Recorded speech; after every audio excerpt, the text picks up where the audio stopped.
ছাত্ৰ ছাত্ৰীসকলৰ স্কুটিৰ কিন্তু মেৰিট লিষ্ট প্ৰকাশ কৰিছে মুখ্যমন্ত্ৰী হিমন্ত বিশ্ব শৰ্মা ছাৰে। মই আগতে যেহেতু ভিডিঅ'ত কৈছিলো যে ছাত্ৰ ছাত্ৰীসকল তোমালোকৰ এবাৰ কিন্তু 60% কিন্তু স্কুটি প্ৰদান কৰিব, হয়তো অহা বছৰ তোমালোকৰ 75% কৰি দিব, আৰু সেইটো কিন্তু অলৰেডি কৰি দিলে। আৰু মুখ্যমন্ত্ৰী হিমন্ত বিশ্ব শৰ্মা ছাৰে যি মন্তব্য কৰিছে, মই মন্তব্য শুনাব বিচাৰিছো, তোমালোকে মন্তব্য ইয়াতে শুনি লোৱা।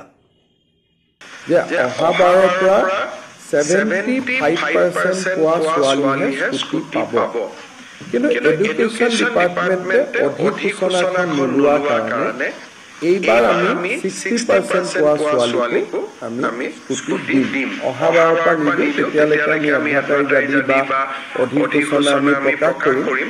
কিন্তু MCC model code of conduct থকাৰ কাৰণে এডুকেশ্যন ডিপাৰ্টমেণ্টে অধিসূচনাখন দিব নোৱাৰিলে।